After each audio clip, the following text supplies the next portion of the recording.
Tonight on The Local Live, the Mamaroneck School Board reveals a smaller bond for repairs and new initiatives. County legislators mandate paid sick leave. See how children and schools can reduce food waste. And on tonight's roundtable, the Community Resource Center advocates for more access to driver's licenses via the Greenlight NY initiative.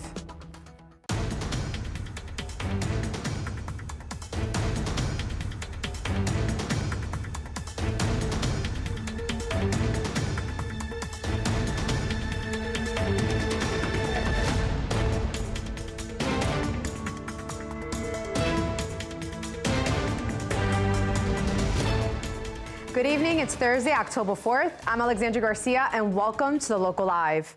Roads ripped up in Larchmont, that's Con Ed replacing old leak-prone lead gas pipes with polyethylene plastic. I just wanted to let you know that New York State Public Service Commission has required that Con Ed replace 20 miles of gas mains every year.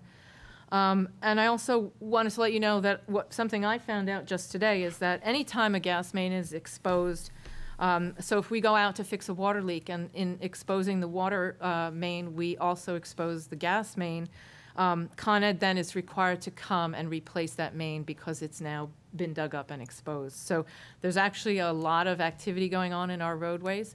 The bright side of that, well, there's two bright sides. One, we get new gas mains, and that's a safer situation for us. And also, Con Edison has an agreement with us to provide the funding required to repave the road.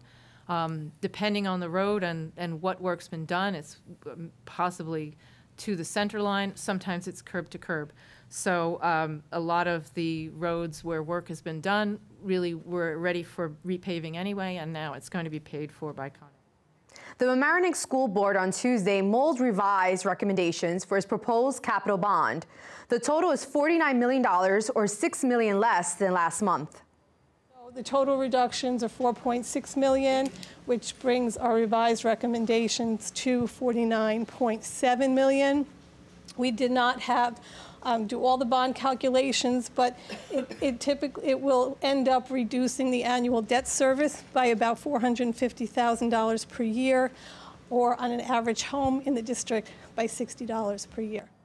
Installing central air conditioning at Chatsworth and Murray auditoriums are still within the revised recommendations, but not included is the cost estimate of upgrading air conditioning in all instructional spaces at all 6 schools, which is more than $60 million. The estimate includes the electrical upgrades and wiring required for air conditioning, which is deemed less intrusive to installing window AC units. Point of clarification, this is not, you can't, $60 million is a huge number to do this throughout the district. It is not as easy as, my understanding is that it's not as easy as buying, units from Home Depot and putting them in all the windows. This would be so disruptive. It would be major construction. It's also very inefficient to just put window air conditioners in all the classrooms. It's much more efficient from an energy aspect to have central air conditioning, a central plant like we do here at the high school, that we can air condition large areas, but to put window air conditioners in every classroom, they then have to get either taken out in the winter because the cold air will come rushing in. It's just not very efficient. Town of Mamaroneck has adopted the revised sexual harassment policy that will go into effect October 9th. Under the new policy, the New York State Labor requires that all employers provide sexual harassment training annually, give a written non-harassment policy to all employees, and develop and publish a standard complaint form to be used by employees when submitting a sexual harassment claim to their employer. Workers will earn sick leave thanks to a bill passed Monday night by the Westchester County Board of Legislators. Bill that makes a lot of common sense. As we know, 36% of workers in Westchester County right now do not have the opportunity to take off when they are ill without facing potential financial penalty. This piece of legislation is a very practical, very cost-effective way to make sure that when people are sick, they are not required to come into work or face being fired if they work for an employer who has 5 or fewer employees, and also that they can accrue time to get paid for their sick time the way the vast majority of Westchester County workers have. Loss of productivity, staff turnover, and training time associated with not allowing their employees to take off when they are ill or not paying their employees to take off when they are ill, it winds up being basically a financial wash. The interesting thing when we started to dive into the statistics is that the people who are least likely to have this benefit are the people who deal directly with the public or with vulnerable populations. So people who work in retail, people who work in food service, and we don't need to go into more discussing details about how you want someone who has the flu to not come and serve you lunch. People who work with sick and elderly as home health aides, people who work with children, and how that has a ripple effect in families. So we're very proud. Under the bill, employees will earn 1 hour of sick time for every 30 hours worked and up to 40 hours per year. The law provides a floor to the amount of paid leave employers must offer, but there is no limit. It will extend coverage to more than 1/3 of Westchester workers who now have no paid sick leave. On Monday night, county legislators also voted to ban conversion therapy for minors in Westchester. The measure will end the controversial practice that aims to change a patient's sexual orientation or gender identity. Conversion therapy has been discredited and denounced by most leading American health agencies. The measure now awaits the signature of County Executive George Latimer to make it law. And now Sibylla Chipaziwa looks into the Greenlight NY initiative in tonight's roundtable.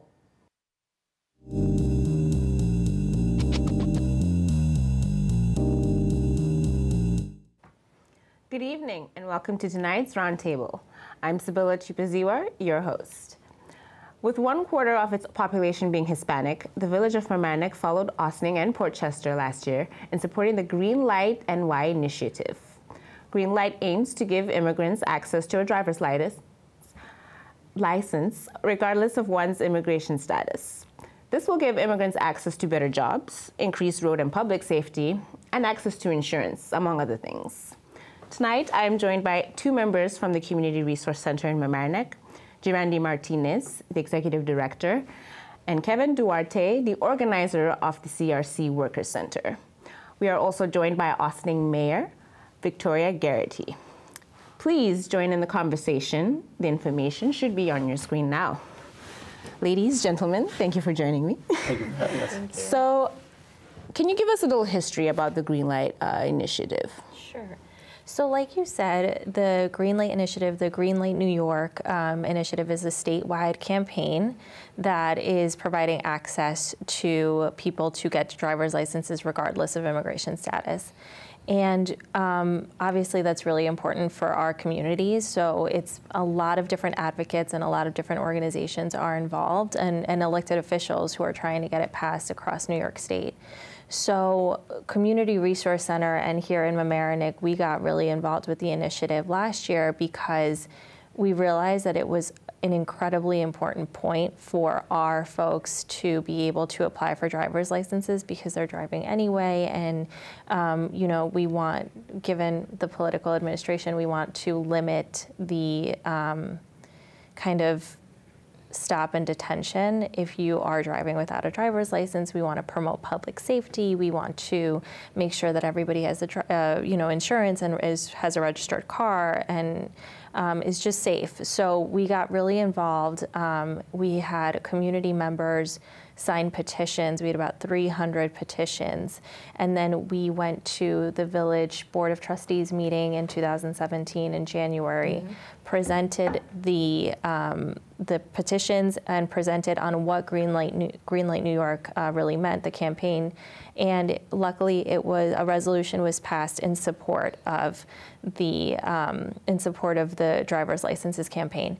Now, you know, as we were kind of just chatting before, this is a support resolution. It does not mean that now in Mamaroneck you can drive without a license and you're going to be okay. It's really a statewide initiative. And the point of why we keep talking about this is because we want the momentum to continue and we want all of Westchester to support Greenlight campaign and then the rest. And of course, it's statewide. It's happening all over that people are coming out and really understanding and what it means and why we need it to get passed.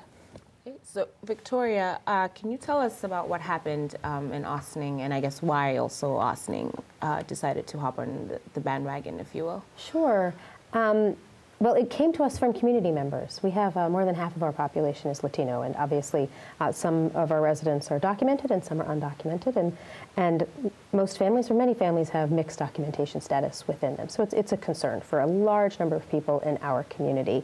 And so it was brought to our attention as something that we could do to try and be helpful and supportive of people in our community. It's something tangible, because immigration policies, and we passed ours in 2016, and obviously there is a change in administration coming in Washington, and that was very jarring for our community. And we're so removed from the decision making about immigration policy on a federal level that we feel really. Our hands are tied. There's so little we can do in a really direct way to help our community members who are experiencing so much fear and really legitimate fear about just what's going to happen to them and their family members, what could happen. And so if there's one tangible hands-on thing that we can do as a local community, that's advocate for people to be able to get their children to school, get themselves to work, just be able to have the economic freedom and flexibility that comes with an upwardly mobile, stable family life. And so we may not have a direct line to what's happening in Washington, D.C., but we all know our state representatives. And we all know our assembly people and our senators. And it's really important that different levels of government work together as much as we can. We each have our own responsibilities and duties, but where one ends, the next begins. And so we need to be communicating with each other. And the reality is, it's any topic related to immigration, any subject, any potential initiative related to immigration is going to elicit a response. And right now, it's really a lightning rod. And anything that we can do in Westchester communities where we have a good relationship with our representatives and we have a large immigrant population that we are very connected with and are understanding the needs of more than perhaps some upstate representatives, anything that we can do to make it easier for our representatives to say to their colleagues, look, this really matters. This matters in my community, probably doesn't matter that much in your community. Come along with me because this is going to make a difference to the economic stability of families that I represent. Okay. Kevin, what role does the Workers Center have to do with this initiative?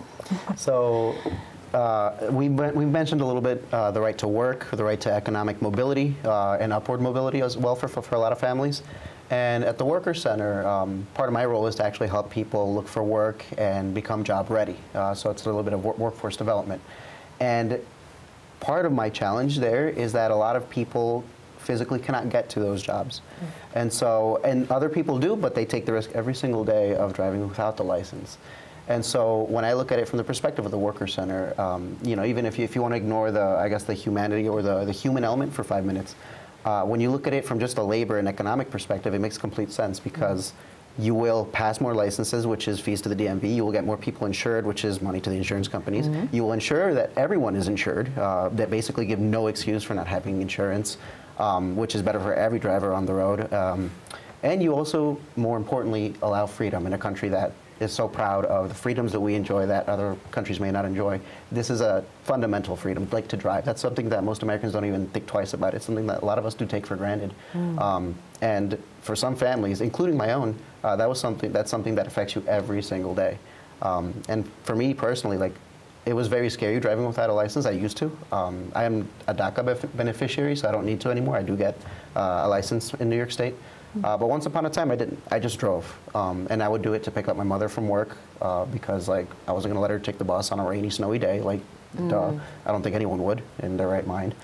And so when you look at it from the economic perspective, it makes sense because, I'm going to go out, pick up my mom. I'm going to need insurance. I'm going to need to burn some fuel. And when you look at it from the human perspective, it just, I don't know, I find it makes overwhelming sense to just pass this resolution and to be in support of this. I think also just living in a place like Westchester, it really does help to have a vehicle. It's not like, you know, in the city where they run pretty late into the night or really early into the morning, public transport. Okay, we will be right back to continue the discussion after this message.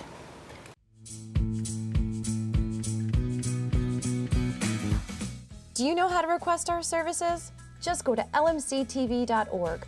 Under the service banner, click Forms. In our Forms section, you can apply to be a volunteer, learn about membership, learn about corporate underwriting, request a bulletin board, coverage, DVD dubs, equipment, and PSAs.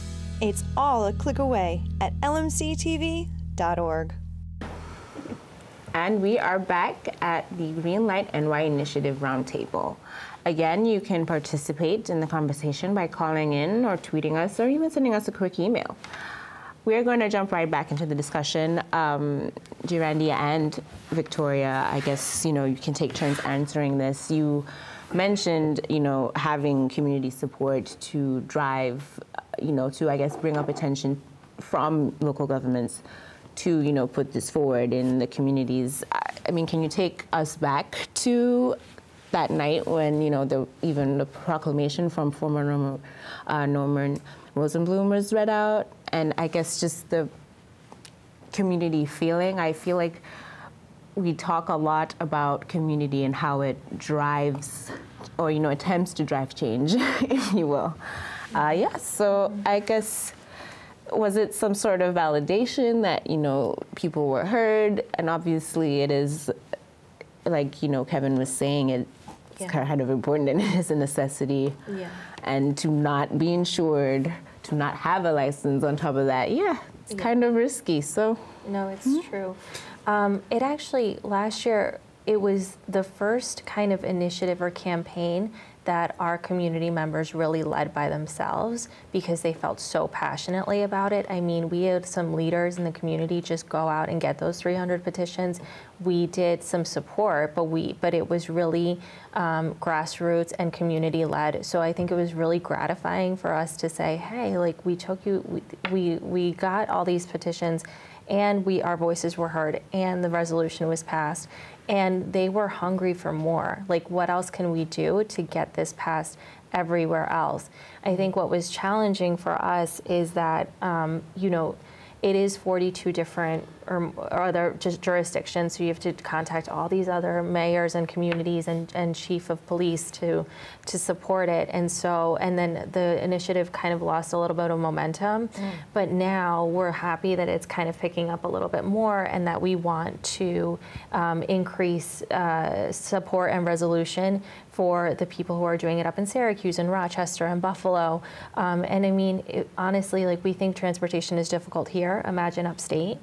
And let's get on board. Our neighbors in Vermont and Connecticut are doing it. Why don't we have it? It doesn't make any sense. Okay. I'm glad you mentioned that, because for a lot of the people who are concerned about it or raise questions about it that I hear from in Ossining, they don't realize that we really wouldn't be blazing any trails here. There are already a dozen states that have, regardless of documentation status, all drivers have access to be able to get licensed. And it's, Kevin, you spoke about it a little bit before, but for many people in law enforcement who are thinking about this, whose communities are really rising up and saying this is something that matters to us, including in Ossining, we've been talking about it. Really, we passed our resolution a month after the election because there was so much fear that immediately rose up in our community. We need to say something because passing that resolution is a message to Albany to do something, but it's also a message to our community that we share their concern. But law enforcement, they want everybody who's driving a vehicle to know all the rules of the road, not just to be insured, but to have the same preparation to be able to, when they go out onto the roads.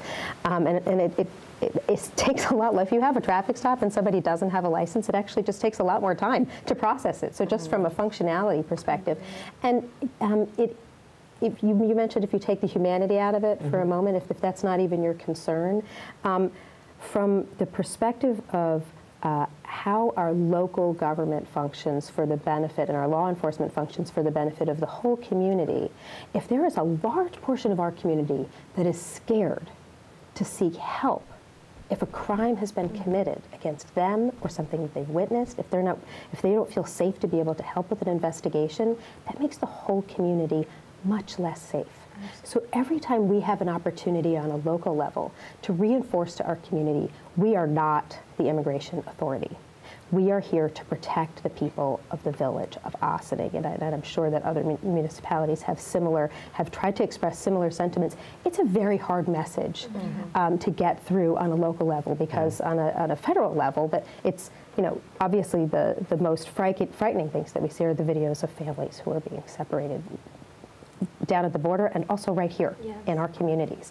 And it's tough to be able to break through and have a differing message that says, you know what, law enforcement on a local level is not the same thing as federal immigration authorities. We really do need you to come to us for help. Our interest is not in your documentation status. Our interest is making sure that you're as safe in our community as you can be, and that's for your safety and for your neighbors and for the whole community. Jirani and Kevin, she spoke about law enforcement in Ossining. What are your thoughts, especially since the proclamation on, authorities here in Mamaroneck regarding immigrants who may be undocumented? I don't want to speak too much, but I do understand that the police chief of Mamaroneck is on board with Greenlight. I know that he's kind of okay with the idea for the same reasons, right? It makes everyone safer. And we know for a fact that in states that have passed a similar, measure of Greenlight or License for All type of initiative, like in Connecticut, for example, we have seen, like on the literal streets, that people feel more encouraged and more willing to call 911 or even to participate or cooperate in an investigation. Because a lot of people, the police will come to your door and, like the mayor just told us, like a lot of people don't really differentiate between like what is the federal, like someone like me can differentiate, okay, there's ICE, there's ATF, there's the local police, there's Westchester County, there's state, like we can talk about these things. A lot of people, it's authority and uniform. Exactly. Yeah. It's one and the same. Yeah. And so I think that it's very important that police forces are on board. And I think it's a very good moment. It's a very powerful solidarity from police, because it tells people, we're not here to arrest you, kind of like the federal government is enticing us to do it. We're actually here to protect the whole community and to represent the whole community. And in Ossining, that speaks largely to an Ecuadorian community. In Mamaroneck, we have a lot of people from Guatemala, El Salvador, and Honduras. Portchester, again, a lot of Ecuadorians. So, there's a lot of Latino communities who feel, quite frankly, attacked and are attacked by the federal government. And I think that the solidarity from the police is very important. Right. We will take one more break and we'll be right back.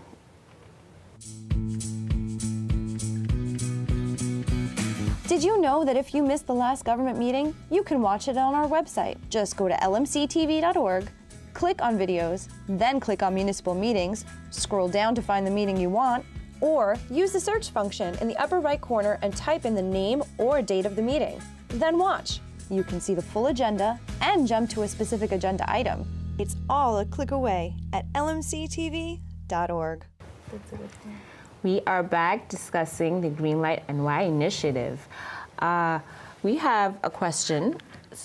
Do any of you have an idea of what Governor Andrew Cuomo's position is on this initiative, and would you like to share your thoughts?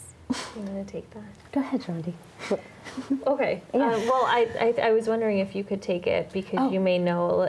So Kevin and Mayor Garrity have actually been on conversations a lot more in terms of the campaign and where it is now. Sure. So well, I have not heard him say that he is supportive of it.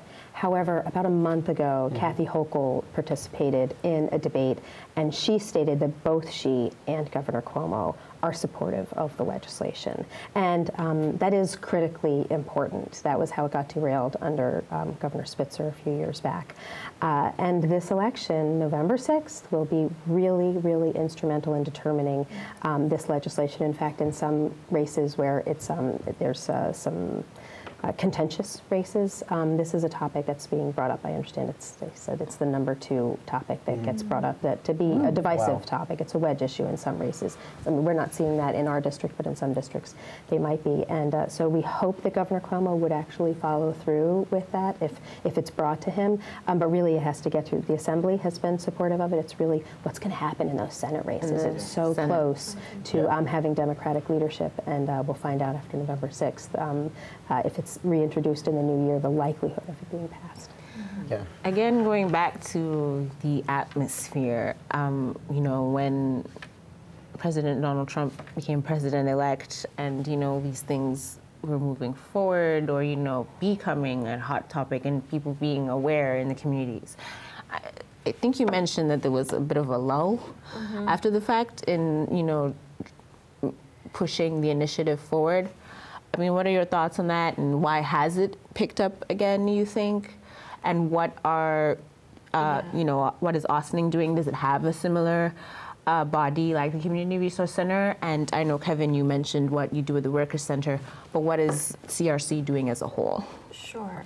So, I mean, we got the resolution passed, and it was really, I mean, because it was such a scary time, we were really happy to get the resolution passed.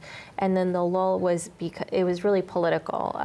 The Assembly passed it, then it didn't go anywhere, and that's why we were just like, what do we do? But now it's back in, and it's gotten further this time around.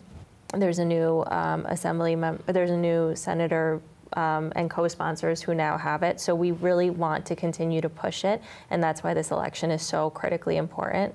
And I think just, you know, the people are still scared. That fear hasn't gone away, and it's getting worse because we're seeing, even though in this community we support the Green Light Resolution, you have to go from one community to another just to get to work or to school. You know, you pass through all these communities, so people are still getting stopped, and then they don't have driver's licenses, and then that leads to an arrest, and that could possibly lead to deportation. So what we want to do is stop the pipeline to deportation. This is really affecting, and it's affecting us at all levels, but driver's licenses is one of them. So for sure, that's why we have to pick it up again, and it's so critically important. That's why we're here. That's why we're talking about it, to get information passed, and I mean, we're not going to stop, and also why we hired Kevin to organize. Yeah, I also think that, again, I've also never heard the governor himself actually say that he will, but I'm pretty sure that Lieutenant Governor Hochul has actually said that what they want to do is sign it. They don't want to, because it's such a wedge issue kind of right now, they want to sign it by, you know, legislation, not to pass it through executive order. So kind of, you know, this is kind of our trying to pick up the steams to get this to the governor's desk so that he can sign it. Yes. We hope that when they go back into session in January, that this is going to be one of the pieces of legislation that moves through the Assembly and the Senate to get to the governor. Right. But right now, it is important that people vote, and New York State has a big lead time. So if you are not registered to vote, you only have until October 12th. Yes. Correct. So if you're a first-time voter or you need to update your voter registration because you recently moved, please go to the Westchester Board of Election, get yourself up to date. Or you can apply for an absentee ballot if you're going to be out of town on November 6th. Yes. That is Friday, October 12th, the deadline to register to vote. And sorry, you were going to say? Well, I was also going to say, call and email your elected officials. Let them know that they should be passing a resolution in support of Green Light New York. And, you know, as much as you can, tell your children, everybody should be involved, because it's a public safety issue. It's not just an immigration issue and we want to protect our families. It's a public safety issue. So if that's what you're passionate about, keep us all safe. What else? Oh, sorry. And one thing I do want to hammer in is, I think we've said it already quite eloquently, but I'll reiterate it again, is to get out and actually vote. Because remember that Green Light New York is intended for people who, by default, do not have the right to vote. I, again, am undocumented. I have DACA, and I cannot vote. So in theory, if DACA goes away, because it's kind of up in the air, it's been up in the air for the past, I don't know how many months, right? If DACA goes away, I lose my license. I don't think that I've done anything terribly stupid or horrible to have deserved to lose it. Right. And I consider that a lot of people also deserve to be able to drive in peace. So it is important to get out and vote, you know, in favor of people who can't do it themselves, who don't have that right. Where can people get more information on the initiative? Why don't they contact you, Kevin? Yeah, absolutely. Yeah. Contact Kevin at the Community Resource Center. Your email is? KDUARTE@crcny.org. And then phone number? Oh, yeah, phone number as well. And the phone number is 914-630-7022. That is a direct line to the Worker Center where I work. And we are also planning a community education and advocacy meeting to be held shortly after Thanksgiving. So we'll know what the landscape of the legislature is going to look like next year, and it'll be an opportunity for us to be able to share this kind of information and with an understanding of the supporters and advocates and their priorities from all levels of government across the county. Yeah. Okay. We'll share the details with you as soon as we have those. Yeah. Awesome. Thank you very much. We'd be more than happy to spread the word. Thank you for watching at home. Thank you, dear Andy, Kevin, and Victoria for, I guess, sharing your thoughts on a really important initiative. And exactly, Westchester County is home to a lot of immigrants. Some are undocumented, and it goes back to, the very first immigrants that came, to Ellis Island. We just want, a better life and, a fair chance. And it's kind of unfortunate, especially with the political climate now that, the other is being seen as, the enemy and so on. So, again, thank you, and definitely we will be following this. Thank you at home again for watching. Stay tuned for more of The Local Life.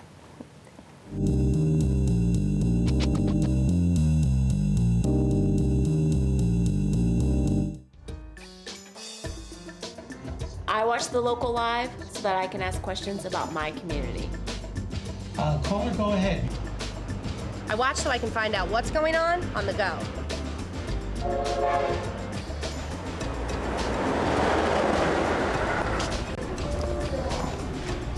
Because I catch up at any time, from anywhere, and see any show. Shh. You tell us, we air it. This is The Local Live. How can schools fight food waste? Here are some ideas from Manhattanville College's second annual Fall Food Justice Conference held last Saturday. Manhattanville held its second annual Food Justice Conference last Saturday. This year's theme was Hunger, Dinner, and a Story. There were 2 panels covering how to feed the hungry and ways to reduce waste. Teaching the youth appeared to be the biggest takeaway from the conference. One example being the Grow Lincoln Park Community Garden in New Rochelle, showing children how to grow organic food. So we're trying to teach a whole generation of young people how to become independent, how to eat healthy foods without pesticides, and we teach them about food security. And it's almost like a mantra for them. And we teach them about composting, because this is an important issue. And they see that, the children and the adults, the parents, because once you engage the children, their parents come. Larchmont and the town of Mamaroneck were inspired by what the village of Scarsdale has done since launching its food composting program last year. Scarsdale now offers curbside pickup for composts and has even influenced its school district in the cafeteria, making children really see just how much food is wasted and how much of what is not eaten can be compostable and recyclable. In terms of one person or 2 people making a difference, Ron and Michelle are local heroes, and maybe even beyond local heroes, but they very generously met with people in Mamaroneck, and I was one of the people, our town supervisor, and the timing was right because we had Karen Kaur and Arlene, who had read the Pope's encyclical, looking to deal with climate change. And we had our sustainability collaborative, but we had people communicating. And I really cannot underscore the importance of community here, because now we have a program. Now I think you are more successful than us because you're in the schools. And I firmly believe that we need to be doing this in our schools, because kids take it home and then they teach our parents and it all works. But when we talk about 1 or 2 people making a difference, you have truly made a difference, and I thank you. I thank you. The discussion continued over dinner using locally sourced food. The conference ended with the power of storytelling, linking the biology, education for sustainability, and creative writing programs at Manhattanville. and showing how hunger wears many faces. For The Local Live, I'm Sibylla Jipaziwa. This week in sports, the Mamaroneck girls soccer team was locked in a scoreless game against league rival Ursuline. The Koalas threatened to score, but defender Caitlin Spiridelis was in the right place at the right time, and the LMC Varsity Sports Play of the Week.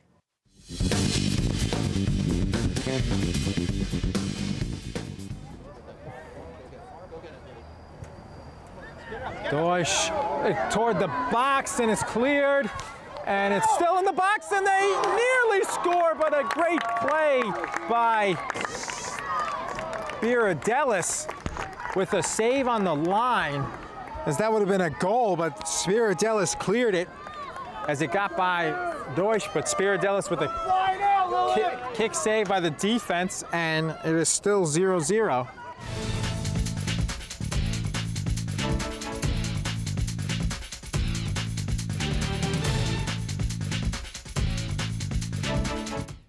Celebrate the 20th anniversary of Hispanic Heritage Month in Westchester on Friday, October 5th at the Community Resource Center. Honduran photojournalist Tomas Ayuso will speak and refreshments will be served. For more information into RCP, visit www.crcny.org. The 11th annual Pain to Pain Trail Half Marathon is on Sunday, October 7th at 9 a.m. The race kicks off at Thomas Paine Cottage in New Rochelle and makes a giant single loop through 5 different Lower Westchester parks. For more information and to register, visit www.paintopain.com. On Wednesday, October 10th at 5:30 p.m., there will be an interest meeting for Girls Who Code, which is back at the Mamaroneck Public Library. This after-school program is open to girls in grades 7 through 12. Space is limited and participants must commit through May 2019. For more information and to sign up, visit www.mamaronecklibrary.org. Help fight Huntington's disease one step at a time by participating in Jackie's Walk 4HD. The walk is Saturday, October 14th from 10 a.m. to 1 p.m. at Glen Island Park in New Rochelle. Walk organizer Gabrielle Hamilton has seen her mother, grandmother, and aunt afflicted with Huntington's, a hereditary disease that causes irreversible damage in mood, memory, and movement. For more information, visit www.hdfoundation.org. And the Larchmont Ragamuffin Parade is on Saturday, October 20th at 12:30 p.m. Participants are to meet at the corner of Larchmont and Palmer Avenues, with the parade kicking off at 1 p.m. For more information, visit villageoflarchmont.org.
If you would like to see your elected officials and listen to their points of view, you can watch full interviews at www.lmctv.org. Click on the video tab and select Meet the Candidates section. We have Village of Mamaroneck Democrats, Green Party candidate New York Attorney General Michael Sussman, and Democratic New York State Senator Shelley Mayer.